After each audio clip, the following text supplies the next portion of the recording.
నమస్కారం న్యూస్ 9 టీవీకి స్వాగతం. నర్సంపేట బగ్గుమంది ప్రశాంతంగా ఉండే పట్టణం ఒక్కసారిగా రణరంగాన్ని తలపిస్తుంది. రాత్రికి రాత్రే జరిగిన ఓ చీకటి ఆపరేషన్ ఇప్పుడు గులాబీ శ్రేణుల్లో అగ్ని పర్వతంలా బద్దలైంది.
మాజీ ఎమ్మెల్యే పెద్ది సుదర్శన్ రెడ్డి విగ్రహం గద్దెను నేలమట్టం చేయడంతో నర్సంపేట పాలిటిక్స్ ఒక్కసారిగా హీటెక్కాయి.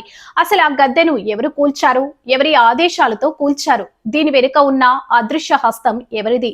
అంబేద్కర్ సెంటర్ అగ్ని గుండంగా మారింది. మాజీ మంత్రి ఎర్రబెల్లి దయాకర్ రావు, మాజీ ఎంపీ బోయినపల్లి వినోద్ కుమార్ లాంటి ఉద్దండులు సైతం మండిపడుతూ రోడ్డెక్కారు. నడి రోడ్డుపై బైఠాయించి అధికార కాంగ్రెస్ పార్టీకి ముచ్చెమటలు పట్టిస్తున్నారు. కాంగ్రెస్ డౌన్ డౌన్, రౌడీ రాజకీయాలు నశించాలి అంటూ చేస్తున్న నినాదాలతో నర్సంపేట దద్దరిల్లింది. మున్సిపల్ కమిషనర్ ను తక్షణమే సస్పెండ్ చేయాల్సిందేనంటూ బీఆర్ఎస్ నేతలు పట్టుబట్టుతున్నారు. అయితే ఇక్కడ అసలు ప్రశ్న ఏంటంటే, కేవలం ఒక మున్సిపల్ కమిషనర్ తనంతట తానుగా ఇంత పెద్ద నిర్ణయం తీసుకోగలరా? ఆయన వెనుక ఉండి కథ నడిపిస్తున్న ఆ పొలిటికల్ బాస్ ఎవరు? ఇదంతా కావాలని చేసిన పొలిటికల్ ఎన్కౌంటరేనా? మరోవైపు కిలోమీటర్ల మేర భారీ ట్రాఫిక్ జామ్ పరిస్థితి చెయ్యి దాటుతుండటంతో రంగంలోకి దిగిన భారీ పోలీస్ బలగాలు ధర్నా విరమించాలని కాకీలిచ్చిన వార్నింగ్ ను గులాబీ నేతలు లెక్క చేయకపోవడంతో సీన్ కాస్త హై టెన్షన్ గా మారింది. పోలీసులకు బీఆర్ఎస్ నేతలకు మధ్య జరిగిన తీవ్ర వాగ్వాదంలో అంబేద్కర్ కూడలి వద్ద ఊపిరి బిగబట్టే పరిస్థితులు నెలకొన్నాయి. అరెస్టులు తప్పవా? లాఠీ చార్జ్ జరిగే ఛాన్స్ ఉందా? నర్సంపేటలో ఈ క్షణం ఏం జరుగుతుంది? మరిన్ని వైరల్ అప్డేట్స్ కోసం చూస్తూనే ఉండండి న్యూస్ 9 టీవీ.